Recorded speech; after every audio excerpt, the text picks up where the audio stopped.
Bonjour à tous, merci d'être présents aujourd'hui pour la présentation de mon oral de secrétaire médical. Nous commençons tout de suite par le plan, donc le déroulement de mon oral avec mon parcours où je me présenterai rapidement. Je vous expliquerai également mon parcours professionnel. Ensuite, je vous expliquerai la présentation de mon cabinet auquel j'effectue mon stage depuis septembre 2020.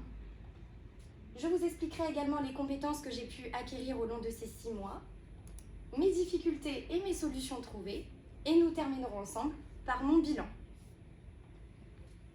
Alors, je m'appelle Mélissa Chevriot, j'ai 23 ans et j'habite à Saint-Maximin dans l'Oise.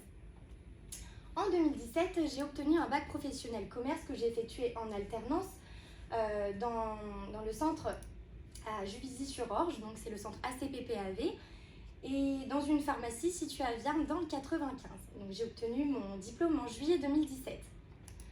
En octobre 2017, j'ai intégré l'IFFPF, donc c'est l'Institut des métiers du funéraire, où j'ai obtenu donc du coup mon diplôme d'assistante funéraire et de conseillère funéraire. J'ai ensuite travaillé pendant plus de 2 ans dans une agence de pompes funèbres et malheureusement je n'ai pas eu la stabilité contractuelle que je cherchais, donc j'ai décidé de me réorienter en secrétaire médicale et assistante médico-administrative. Alors, pour Avis, je me suis tout simplement renseignée auprès d'une secrétaire médicale proche de chez moi qui m'a conseillé votre établissement et me voilà aujourd'hui. La présentation du cabinet auquel j'effectue mon stage, alors c'est un cabinet d'ophtalmologie qui a été créé en 2017 par le docteur Zetoun. Donc il est situé à Saint-Brice-sous-Forêt, plus précisément au 31 avenue Gauguin. Ses horaires d'ouverture sont du lundi au jeudi de 9h à 12h30, de 14h30 à 19h, le vendredi de 9h à 12h30 et de façon exceptionnelle le dimanche. Nous passons tout de suite à l'accès du cabinet. Nous avons 3 façons d'accéder au cabinet. Dans un premier temps, direction, donc vous allez à Gare du Nord, vous prenez la ligne H et vous arrêtez du coup à l'arrêt Sarcelles-Saint-Brice. À la gare de Sarcelles-Saint-Brice, vous avez le bus 133 et le 9502, donc l'arrêt le plus proche, excusez-moi, c'est l'arrêt Marlière. Et en voiture, nous avons la chance d'avoir un très grand parking donc, qui est situé à proximité du cabinet, où vous pouvez vous garer assez facilement. Maintenant, je vais vous présenter donc, le cabinet en images. Voici la salle d'attente. Hop. L'espace secrétariat, donc le bureau, la première salle de consultation, la seconde salle de consultation, et à l'étage, nous avons une salle d'OCT. Donc c'est des scanners de la rétine que je vous expliquerai un petit peu plus tard dans mon rapport. Maintenant, je vais vous présenter donc, du coup l'équipe médicale. Donc nous avons le docteur Zetoun, qui est donc gérant du cabinet, et qui est donc le tuteur de mon stage. Nous avons également le docteur Mekamen qui est présent au cabinet le mardi et le jeudi matin. Le docteur Semoun qui travaille de façon exceptionnelle le dimanche au cabinet. Le docteur Andréou qui a son cabinet en Grèce et qui habite en Grèce et qui est donc présent au cabinet une semaine tous les 2 mois.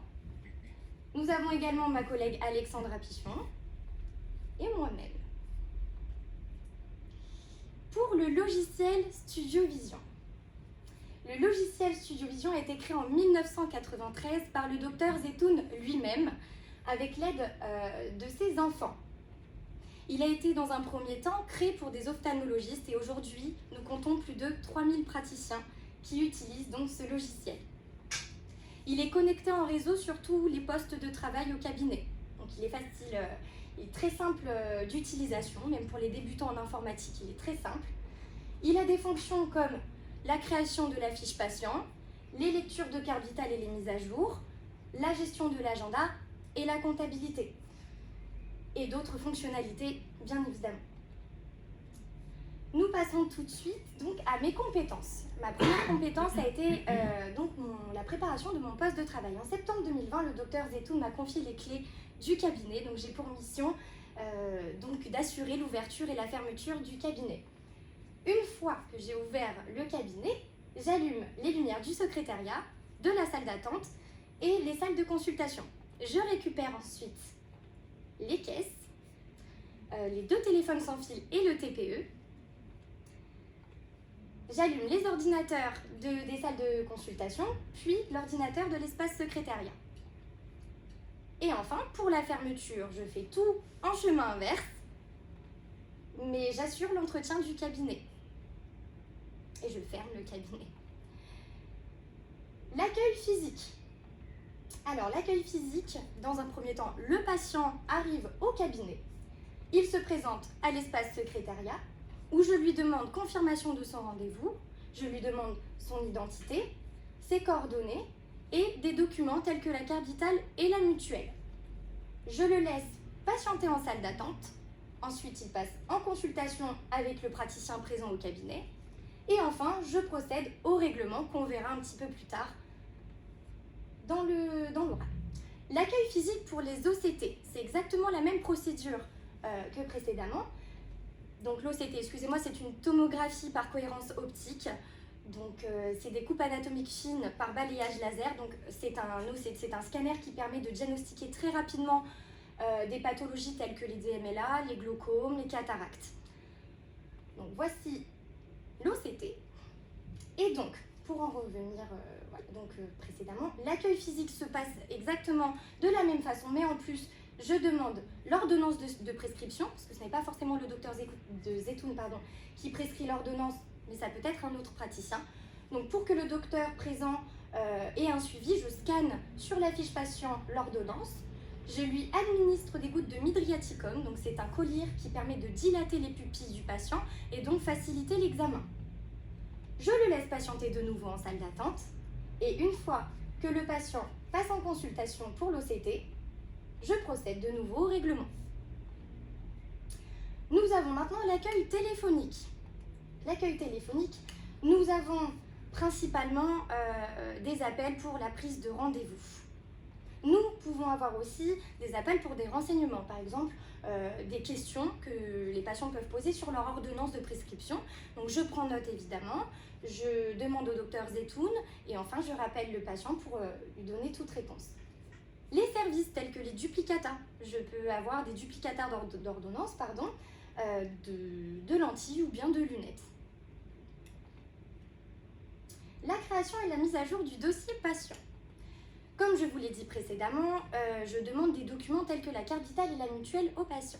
Une fois que j'ai sa carte vitale, je la mets à jour grâce à notre appareil. Une fois que je l'ai mise à jour, je peux voir si le patient est déjà venu au cabinet ou pas. S'il est déjà venu, je procède à une vérification, telle que son adresse, son numéro de téléphone et son numéro de sécurité sociale.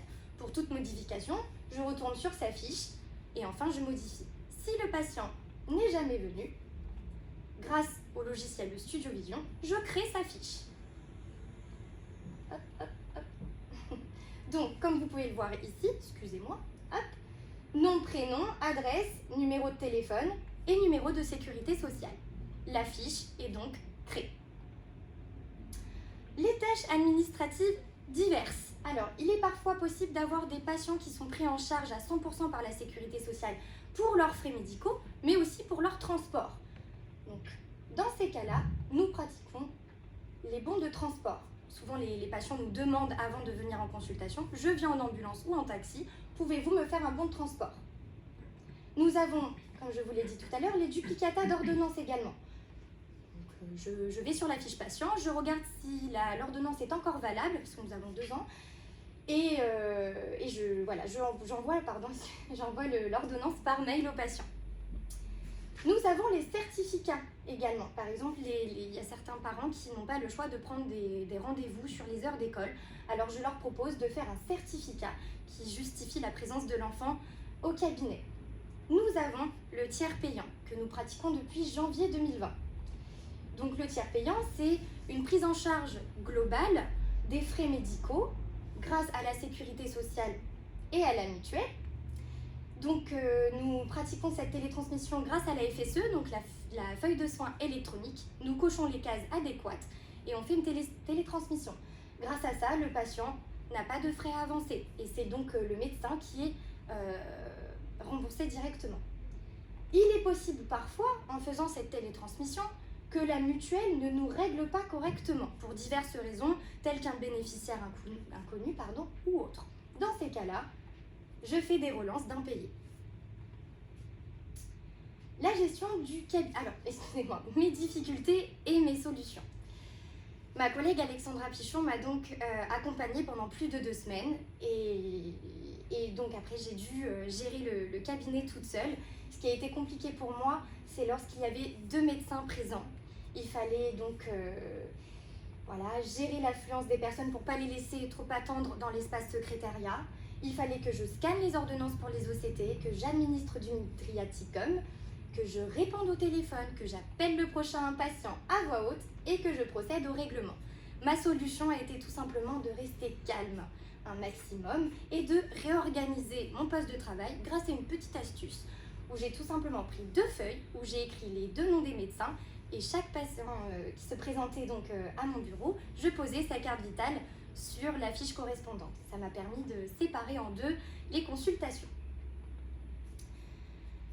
Alors, mes difficultés, oui, toujours, la demande de régularisation de paiement.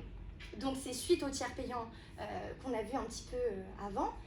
Nous avons donc des rejets mutuels. Il est parfois, donc je suis obligée de rappeler le patient par téléphone. Et il est parfois compliqué mais de faire comprendre un petit peu que c'est la mutuelle qui n'a pas fonctionné. Donc, je peux avoir, des patients qui peuvent être virulents à mon encontre. Ma solution a été, comme toujours, de rester courtoise un maximum, d'expliquer que ce n'est pas de leur faute et qui vont être bien évidemment remboursés grâce à la quittance que je vais leur faire par la suite. La 3e difficulté, et une difficulté comme pour tout le monde aujourd'hui, c'est la Covid-19. Alors la Covid-19, on a dû donc réaménager le cabinet. Donc j'ai pris l'initiative de réaménager la salle d'attente. Donc comme vous pouvez le voir, j'ai empilé 3 chaises, mis des mots et faire en sorte de faire 1 mètre de distance. Sur mes jours de repos, j'ai été chercher un plexiglas pour le fixer sur notre espace secrétariat et donc nous protéger. Et nous passons maintenant, nous terminons par mon bilan. Donc sur ces 6 mois d'expérience, j'ai pu me rendre compte que j'avais fait le bon choix parce que je retrouve ce côté relationnel. Ça répond vraiment à toutes mes attentes et c'est pour cela que j'aimerais poursuivre avec vous en assistante médico-administrative. Nous allons passer aux remerciements. Donc, merci à vous, Avis.